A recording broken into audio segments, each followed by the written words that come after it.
Hello and welcome to the easy classes.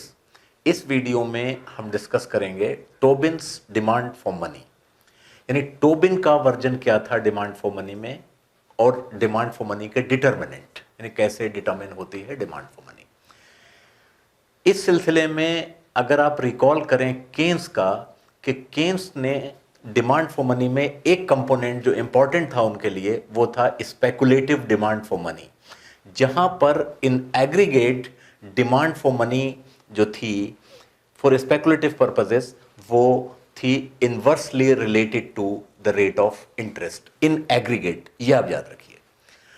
Tobin का analysis जो है डिमांड फॉर मनी का, वो basically speculative demand for money जो केन्स का वर्जन था उसी को रीइंफोर्स करती है, लेकिन टोबिन के वर्जन से हम ये बात भी कह सकते हैं कि जरूरी नहीं है कि खाली एग्रीगेट में हो, बल्कि इंडिविजुअली भी यही relationship between rate of interest and demand for money hold करेगी। तो टोबिन ने एक पेपर लिखा था 1958 में। टोबिन, जेम्स टोबिन नाम था उनका। लिक्विडिटी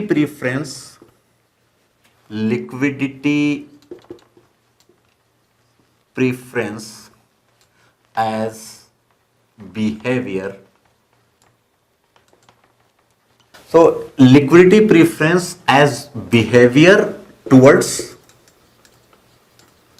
risk, ये उनका 1958 का एक पेपर था जिसमें डिमांड फॉर मनी का ये वर्जन टोबिन ने दिया।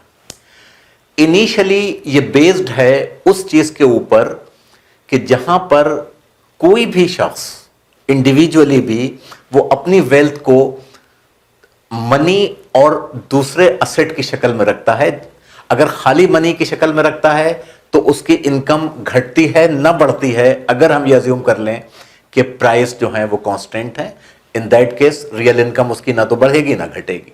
लेकिन अगर वो इनकम यील्डिंग या असेट या इंटरेस्ट यील्डिंग असेट में खर्च करता है तो उसकी इनकम बढ़ जाएगी, तो उसकी वेल्थ को वो अपने दोनों शक्ल में रखता है। केन्स क्या था कि केन्स ने कहा था लोग स्पेकुलेट करेंगे demand for money for other purposes कुछ डिफरेंट होगी, वो इनकम पे डिपेंड करेगी, और L2 जो है वो स्पेकुलेटिव डिमांड फॉर मनी वो रेट ऑफ इंटरेस्ट पर डिपेंड करेगी, और वो एग्रीगेट में ये एक अपोजिट रिलेशनशिप या इनवर्स रिलेशनशिप दोनों की स्टैब्लिश उन्होंने की थी। उसके ऊपर दूसरे एतराजात भी थे जो मैंने उस वीडियो में आपको एक्सप्लेन भी किए। इनका कहना था कि इंडिविजुअल में एक टेंडेंसी है कि अपनी वेल्थ को दोनों शक्ल में रखे, कि अगर वो खाली मनी की शक्ल में रखता है तो उसकी इनकम नहीं बढ़ेगी, अगर वो दूसरे एसेट भी लेता है तो उससे उसके बढ़ने के चांसेस हैं, लेकिन रिस्क भी है। तो ये एनालिसिस हम करके देखेंगे कि क्या रिजल्ट्स उसके आते हैं। ओके, बेसिकली इस चीज पे बेस्ड है कि इंडिविजुअल्स जो हैं वो रिस्क नेगेटिव चीज है उनके लिए और वेल्थ पॉजिटिव चीज है, यानी इनकम उनके लिए पॉजिटिव है और रिस्क नेगेटिव है। तो अगर वो किसी भी इनकम असेट में, इनकम यील्डिंग असेट में इन्वेस्ट करते हैं तो that carries with it the risk also, उसके साथ एक रिस्क एसोसिएटेड होता है। तो रिस्क अवर्स टेंडेंसी इंडिविजुअल की होती है, रिस्क को वो कम पसंद करते हैं। बिल्कुल उसी तरह से जैसे आप अगर यूटिलिटी का एक कर्व बनाएं, यहां पर अगर आप यूटिलिटी को मेजर करें और यहां पर उसकी वेल्थ को, और ये सपोज एक कर्व है, और सपोज यहां पर जब 50 रुपए उसकी इनकम है या वेल्थ जो भी हम माने, सपोज यहां पर 100 है और यहां पर 150 है, तो यूटिलिटी उसकी इस रेट पर बढ़ रही है। ठीक है, यानी ये यूटिलिटी है, यूटिलिटी एसोसिएटेड विथ 150, और ये है यूटिलिटी एसोसिएटेड विथ 100, और ये है यूटिलिटी एसोसिएटेड विथ 50। यानी जब उसकी 150 वेल्थ है तो यूटिलिटी उसको इतनी मिल रही है। और ये कर्व जैसा कि आप जानते हैं इसका स्लोप आपको ये बता रहा है, ये है आपका यूटिलिटीज फंक्शन ऑफ वेल्थ, और जहां पर यूटिलिटी जो है लेस देन 0 यानी डिक्लाइनिंग फंक्शन उसका है। अब आप ये चीज देखें कि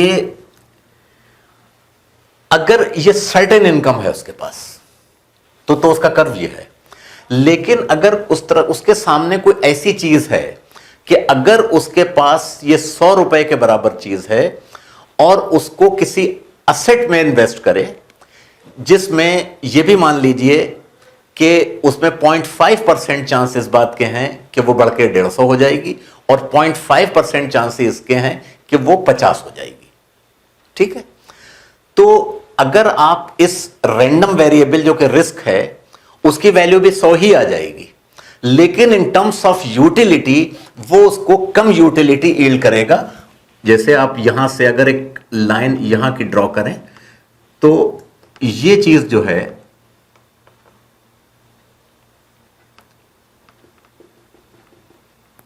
ये आपको क्या यूटिलिटी दे रही है? यूटिलिटी जहां पर वेल्थ जो है वो 0.5 और ये 50 प्लस 0.5 150, ठीक है। तो रैंडम वेरिएबल ये भी 100 ही दे रहा है आपको। रैंडम वेरिएबल की वैल्यू जो आपने प्रोबेबिलिटी से कैलकुलेट की वो भी दे रहा है, लेकिन यूटिलिटी यहां पर कम है उसकी, ठीक है। तो इसलिए रिस्क कोई बहुत अच्छी चीज नहीं है इंडिविजुअल की नजर में, ठीक है। तो अब मैं इसको मिटाता हूं और ताकि आगे हम अपना कारोबार शुरू कर सकें। तो सबसे पहले अजम्पशंस डिस्कस कर लें कि क्या है, ताकि हम अपनी प्रॉब्लम को एक तरह से फार्मुलेट कर लें कि किस कॉन्टेक्स्ट में हम इसको रखना है। यूटिलिटी हमने देख ही लिया कि इंडिविजुअल जो है यूटिलिटी चूंकि डिक्लाइनिंग है इसलिए जब वो 100 से 150 पर पहुंचा था तो यूटिलिटी कम रेट से बढ़ रही थी, मुकाबले इसके कि 100 से 150 पे पहुंच जाए तो वहां यूटिलिटी लॉस ज्यादा होगा। इसलिए रिस्क के साथ 100 यानी रैंडम वैल्यू जो कि रिस्क है उसको आप कैलकुलेट फैक्टर इन भी कर लें तो भी that will yield less utility. इसका मतलब ये risk is bad and wealth is good, okay. तो अजम्पशन एक तो ये है आपका कि एन इंडिविजुअल या एजेंट कह लो, एन एजेंट जो इकोनॉमिक एजेंट है, कुछ भी कोई भी हो सकता है, हैज यानी इकोनॉमिक एजेंट कह लो, has some saving at the end of every period, ठीक है। दूसरी चीज यह है कि this saving is to be kept partly in cash and partly in bond। Bond हम जानते ही हैं कि बॉन्ड एक तो इंटरेस्ट इनकम यील्ड करता है पर पीरियड ऑफ टाइम जो कि रिस्की नहीं है, यानी बॉन्ड अगर आपके पास है तो वो इनकम तो आपको मिलती रहेगी, लेकिन कैपिटल गेन और कैपिटल लॉस हो सकता है। हो सकता है जो आपने बॉन्ड 100 रुपए का खरीदा है वो 85 रुपए का रह जाए, ठीक है। तो बॉन्ड के साथ रिस्क है, बॉन्ड इनकम तो बढ़ेगी लेकिन उसके साथ रिस्क है। इंडिविजुअल जो है वो रिस्क को अवॉइड करने की कोशिश करेगा। तो ये इंडिविजुअल कैसे डिसाइड करे कि वो कितना जो है कैश में रखेगा और कितना बॉन्ड में रखेगा, यानी कितना मनी की शक्ल में रखेगा और कितना बॉन्ड में रखेगा। Choice is between money and bond, okay. तो अब मैं इसको मिटा दूं ताकि मैं डायग्राम बना सकूं। यहां पर क्या चीज है जो कंज्यूमर को या उस इकोनॉमिक एजेंट को, हम कंज्यूमर तो ना कहें क्योंकि वो इन्वेस्टर ही हुआ एक तरह से, हाउस होल्ड हुआ है, या वो कितनी अपनी इनकम को मनी की शक्ल में रखेगा, कितनी बॉन्ड की शक्ल में रखेगा। तो उसके लिए मैं एक डायग्राम बनाता हूं, ठीक है। उसको दोनों की शक्ल में रखना है। सपोज ये स्मॉल सिग्मा, ये इसके ऊपर हम रिस्क को मेजर कर रहे हैं, यानी जैसे जैसे आप यहां मूव कर रहे हैं रिस्क बढ़ता चला जा रहा है, और यहां पर हम कंसीडर कर रहे हैं वेल्थ को। अच्छा, अब आप रिकॉल करें अजम्पशन को कि उसके पास कुछ सेविंग है, वो उसकी वेल्थ है। सपोज वो वेल्थ उसकी ये है W0, यानी अगर वो पूरे के पूरा पैसा मनी की शक्ल में रख रहा है तो कोई रिस्क नहीं, लेकिन उसकी इनकम जो है वो फिर इतनी ही रहेगी, उससे आगे बढ़ेगी नहीं। लेकिन उसका टेम्पटेशन ये भी है कि मैं किसी ऐसी चीज पे खर्च करूं जहां में मुझे फ्यूचर में ये बढ़े। अच्छा, ये बढ़ेगी घटेगी नहीं, एक चाहे तो और अज्यूम कर लीजिए कि आप ये भी अज्यूम कर रहे हैं कि प्राइस कांस्टेंट है, प्राइस नहीं बढ़ रहा है, क्योंकि प्राइस घटने या बढ़ने से मनी की रियल वैल्यू बढ़ेगी या घटेगी। ठीक है। अच्छा, सपोज अगर वो पूरे के पूरा बॉन्ड पे खर्च कर देता है W0, तो उसकी इनकम, बल्कि मैं थोड़ा सा इसको और करूं, उसकी इनकम होगी W0 1 plus R। This R is the rate of interest जो वो बॉन्ड कैरी कर रहा है, यानी eight the end of the period जितने टाइम का भी बॉन्ड है उसकी इनकम इतनी हो जाएगी। लेकिन रिस्क है यहां पर। रिस्क क्या है? ये रिस्क फ्री इनकम नहीं है उसकी, यानी रिस्क यह है कि बॉन्ड की अपनी प्राइस कम हो सकती है। तो सपोज, तो ये उसका बजट कंस्ट्रेंट हुआ एक तरह से। तो बजट कंस्ट्रेंट अगर हम ऐसे मान लें ये है, और यहां से एक सीधी लाइन खींच दें और एक सीधी लाइन ये खींच दें, तो इसका मतलब ये हुआ कि ये लेवल ऑफ वेल्थ जो है उसका, जो कि बॉन्ड के साथ आ रहा है, यानी जो पैसा पूरे का पूरा उसने बॉन्ड पे लगा दिया, मनी की शक्ल में कुछ नहीं रखा, इसके साथ इतना रिस्क है, तो उसका बजट कंस्ट्रेंट जो है ये हुआ। ये बजट कंस्ट्रेंट लाइन है, बिल्कुल उसी तरह जैसे आपने इनडिफरेंस कर्व में कंज्यूमर की बजट लाइन आपने देखी थी। अच्छा, अब इनडिफरेंस कर्व भी उसको बनाना है कि यानी कौन सा कॉम्बिनेशन जो है, यानी वो सारे कॉम्बिनेशन या जहां पर वो वेल्थ और रिस्क में वो इनडिफरेंट है। तो बहुत सारे इनडिफरेंस कर्व हो सकते हैं,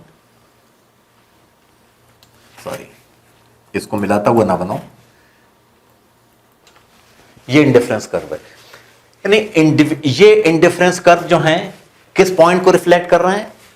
वो सारे पॉइंट्स जो भी हैं, यहां यहां यहां जो सारे पॉइंट्स, यानी locus of all the points जहां पर वेल्थ और रिस्क के लिए वो इंडिफरेंट है। यानी अगर वो अपनी वेल्थ बढ़ाएगा तो रिस्क बढ़ जाएगा। तो उसके लिए फॉर एग्जांपल अगर ये पॉइंट है तो इतनी वेल्थ और इतना रिस्क जो है, और कम वेल्थ कम रिस्क जो है, वो उसके लिए इक्वली प्रीफर्ड है। कॉन्वेक्स डाउनवर्ड ये कर्व इसलिए हैं कि जैसे उसकी वेल्थ बढ़ती जाती है तो वेल्थ की यूटिलिटी भी उसके लिए कम होती चली जाती है। ठीक है, तो जितनी यूटिलिटी होगी वेल्थ की उसी हिसाब से वो रिस्क लेगा। ठीक है, तो ये रीजन है। अब कंज्यूमर, एक रैशनल कंज्यूमर जो है वो ज्यादा से ज्यादा हायर इंडिफरेंस कर्व पे रहना चाहेगा। तो हायर इंडिफरेंस कर्व, जो हाईएस्ट इंडिफरेंस कर्व है, उसको ये अवेलेबल है with in is budget constraint. अच्छा, ये लाइन क्या है? ये कहलाएगी W0 minus W1 plus R। ये रिफ्लेक्ट कर रही है बजट कंस्ट्रेंट। ओके, अच्छा, ये कॉम्बिनेशन जो है वो क्या इंडिकेट कर रहा है? ये इंडिकेट कर रहा है कि जब उसकी इतनी वेल्थ थी, उसके बाद उसने उसमें इतना जो है वो बॉन्ड पे खर्च कर दिया, और रेस्ट ऑफ द इनकम जो है वो यहां तक कर सकता था वो उसने नहीं की। यानी उसने कुल इतना रिस्क लिया, पूरा रिस्क नहीं लिया। ये उसको बता रहा है। अच्छा, अब हम देखेंगे कि अगर रेट ऑफ इंटरेस्ट ये ना हो कि रेट ऑफ इंटरेस्ट ज्यादा है तो क्या होगा। तो मैं एक दूसरा डायग्राम बनाता हूं, इसमें तो कुछ कंफ्यूजिंग हो जाएगा। तो गाइस, ये दूसरा डायग्राम ये शो करने के लिए कि अगर रेट ऑफ इंटरेस्ट ज्यादा है मार्केट के अंदर, यानी अभी बॉन्ड की रिस्कीनेस डिस्कस नहीं हो रही है, यानी बॉन्ड जो है जिसमें वो इन्वेस्ट करने के लिए कंसीडर कर रहा है उसका रेट ऑफ इंटरेस्ट क्या है।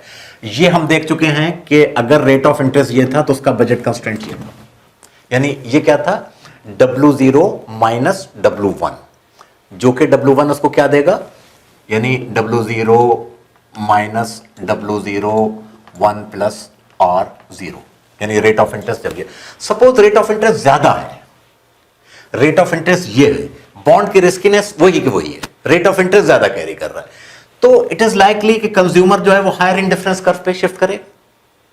यानी वो ज्यादा रिस्क लेने की पोजीशन में है क्योंकि यील्ड ज्यादा है वहां पर, तो वो चूंकि यील्ड ज्यादा है इसलिए वो ज्यादा रिस्क लेगा, लेकिन अभी रिस्कीनेस कंसीडर नहीं हो रही है बॉन्ड की। अच्छा, दूसरी बात क्या है, इससे हम ये ड्राइव कर सकते हैं कि जब ज्यादा इंटरेस्ट, ज्यादा रेट ऑफ इंटरेस्ट है तो ज्यादा बॉन्ड में खर्च कर रहा है, इसका मतलब मनी की डिमांड कम है। तो वो निगेटिव रिलेशनशिप जो केन्स ने पोस्टुलेट की थी between demand for money and rate of interest, वो तो इससे साबित हो रही है। लेकिन आप ये कह सकते हैं कि ये तो आपने डायग्राम इस तरह का बना दिया, अगर आप डायग्राम ऐसे बना देते तो वो यहां हो जाती। लेकिन एक कॉमन सेंस सजेस्ट कि वो ऐसा करेगा अगर रिस्कीनेस नहीं है बॉन्ड के अंदर ज्यादा। रिस्कीनेस उतनी है तो ज्यादा रेट ऑफ इंटरेस्ट पे ज्यादा वो करेगा। अभी हम इसका, इस बॉन्ड का घटना बढ़ना नहीं है माना, ज्यादा जब रेट ऑफ इंटरेस्ट है तो कम मनी डिमांड करेगा, ज्यादा बॉन्ड पे खर्च करेगा। अच्छा, ये रीजनेबल है, लेकिन एक चीज आप और कह सकते हैं कि अगर रेट ऑफ इंटरेस्ट ज्यादा है तो ये बिल्कुल उसी तरह से यहां एक सब्स्टिट्यूशन इफेक्ट भी है और एक वेल्थ इफेक्ट है। यानी चूंकि रेट ऑफ इंटरेस्ट ज्यादा आ रहा है तो वेल्थ इफेक्ट हो गया, और चूंकि उसमें इनकम ज्यादा आ रही है उसकी वजह से, तो एक सब्स्टिट्यूशन इफेक्ट भी काम करेगा, जैसे कि आप इंडिफरेंस कर्व में देखते हैं कंज्यूमर के कि एक वेल्थ इफेक्ट होता है और एक इनकम इफेक्ट होता है जब प्राइस चेंज का। उसी तरह से यहां पर भी है। यानी अगर हम इसी में से फॉर एग्जाम्पल, अच्छा सपोज पहले तो मैं इसको बना दूं, ये रिस्क का लेवल उसका जो है वो हो गया। सपोज ये E1 है या, और ये E2 कर लीजिए, ये E है, यानी E से E2 पर होगा अगर रेट ऑफ इंटरेस्ट में ये डिफरेंस है, और ये क्या है W0 minus W01 plus R1। Okay, यानी बजट कंस्टेंट अब ये है। अच्छा, अब इसमें से हम किस तरह से वो निकालने का सब्स्टिट्यूशन इफेक्ट कितना होगा, यानी इस बजट लाइन के पैरेलल एक ओरिजिनल इंडिफरेंस कर्व पे अगर हम उसको टेंजेंट कराएं, फॉर एग्जांपल वो लाइन कुछ इस तरह से बनेगी, ये लाइन आ रही है आपकी जो इसके पैरेलल आ रही है, इसका मतलब एक ये हुआ, यहां पर आप सिग्मा जीरो मैंने इसको नाम दे दिया, यानी ये इफेक्ट जो है रिस्क लेने का, ये सब्स्टिट्यूशन इफेक्ट है और risk is the wealth effect. ठीक है, तो ये चीज अब क्लियर हो जाएगी, क्योंकि जब ज्यादा इंटरेस्ट है तो ज्यादा रिस्क लेने की पोजीशन में होगा, क्योंकि वो उसको इनकम भी ज्यादा देगी। ठीक है, अब एक चीज और कंसीडर कर सकते हैं, और वो ये कि इंडिविजुअल अगर इस तरह बिहेव कर रहा है तो अगर ज्यादा वेल्थ है उसके पास, तो इसको अज्यूम करने में या इसको बिलीव करने में कोई हर्ज नहीं है कि डिमांड फॉर मनी और रेट ऑफ इंटरेस्ट की रिलेशनशिप जो है वो इनवर्स ही होगी। मतलब there is no reason to believe कि अगर उसको ज्यादा इनकम होने की उम्मीद है तो इस तरह से बिहेव करेगा। लेकिन अगर रिस्कीनेस इंडिविजुअल की बढ़ जाती है तो क्या होगा, बल्कि मैं दूसरे डायग्राम में बनाता हूं उसको रिस्कीनेस की। पिछले डायग्राम में मैंने आपको एक्सप्लेन किया था कि अगर रेट ऑफ इंटरेस्ट ज्यादा है तो इस बात की पॉसिबिलिटी है कि इंडिविजुअल जो है वो ज्यादा पैसा बॉन्ड पे लगाएगा, कैश की शक्ल में कम रखेगा, और जो वेल्थ इफेक्ट है वो सब्स्टिट्यूशन इफेक्ट को रीइंफोर्स करेगा। अलग कितना करेगा कितना नहीं करेगा तो एम्पिरिकल स्टडी का सवाल है, और डिफरेंट इंडिविजुअल्स भी डिफरेंट टाइप का है, लेकिन डायरेक्शन यही होगी उसकी। अच्छा, लेकिन उसमें हमने ये कंसीडर भी नहीं किया कि बॉन्ड की रिस्कीनेस कितनी है। बॉन्ड की रिस्कीनेस जाहिर रेट ऑफ इंटरेस्ट से डिटरमिन होगी कि उसके उस तरह के बॉन्ड की फ्रीक्वेंसी, रेट ऑफ इंटरेस्ट के घटने या बढ़ने की ज्यादा रिस्कीनेस उसी से तय होगी। सपोज एक बॉन्ड है, यानी अभी तक की जो सिचुएशन है वो ये है, आप इस लाइन को भूल जाइए, इस वाले को, वो लाइन ये है जो अभी तक के डायग्राम के हिसाब से आपके पास थी कि जो अगर वो बॉन्ड में पूरा खर्च कर देगा तो ये रिस्क एसोसिएटेड था, जो कि सिग्मा जीरो से मैंने इंडिकेट किया। अब अगर रिस्कीनेस ज्यादा है बॉन्ड की, रिस्कीनेस बॉन्ड की ज्यादा है तो बजट कंस्ट्रेंट जो है वो स्लैंटली यानी ज्यादा कम स्टीपर होगा और बजट लाइन ये शिफ्ट करेगी, और इंडिविजुअल को इनएविटेबली लोअर इंडिफरेंस कर्व पे आना पड़ेगा। वो इंडिफरेंस कर्व जो आपको ये बताता है कि किस प्रोपोर्शन में आप होल्ड करेंगे, मतलब वो अलोंग विद बजट कंस्ट्रेंट ये बताता है कि किस पोर्शन में आप प्रोपोर्शन में होल्ड करेंगे मनी को और बॉन्ड को। यानी रिस्कीनेस बढ़ने का इफेक्ट वही होगा एक तरह से जो रेट ऑफ इंटरेस्ट के कम रेट ऑफ इंटरेस्ट का होगा। यानी अगर ज्यादा रिस्क है तो ज्यादा रेट ऑफ इंटरेस्ट तो उसको कंपनसेट कर सकता है। फॉर एग्जांपल अगर रेट ऑफ इंटरेस्ट भी रिस्क के साथ ज्यादा हो तो ये लाइन वही रह जाएगी, लेकिन अदरवाइज इंटरेस्ट रेट उतना ही, रिस्कीनेस ज्यादा, तो बजट कंस्ट्रेंट जो है वो डाउनवर्ड शिफ्ट होगा और ये कंज्यूमर जो है वो लोअर इंडिफरेंस कर पर आएगा, जहां पर मनी जो है वो ज्यादा होल्ड की जाएगी, बॉन्ड कम होल्ड किया जाएगा। तो थ्योरी बेसिकली आपको क्या बता रही है?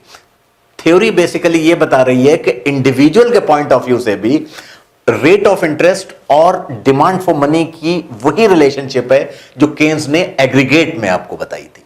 यानी एग्रीगेट में वो रिलेशनशिप होल्ड करेगी, लेकिन टोबिन का मानना था, और टोबिन ने इसको प्रूफ करने की कोशिश की है कि इंडिविजुअल के पॉइंट ऑफ व्यू से भी यही रीजनेबल लगता है कि इस तरह का बिहेवियर इंडिविजुअल का होगा, लेकिन कितना सब्स्टिट्यूशन इफेक्ट होगा, कितना वेल्थ इफेक्ट होगा उसका, और ऑब्वियसली डिफरेंट इंडिविजुअल्स का डिफरेंट डिग्रीज होंगी उसकी, वो एम्पिरिकल स्टडी का क्वेश्चन है, वो उससे तय होगा। लेकिन बिहेवियर जो है वो इंडिविजुअल का इस तरह का होगा जो कि हमें ये मानने के लिए मजबूर करता है कि इंडिविजुअली भी वही रिलेशनशिप होल्ड करेगी रेट ऑफ इंटरेस्ट और डिमांड फॉर मनी के बीच में।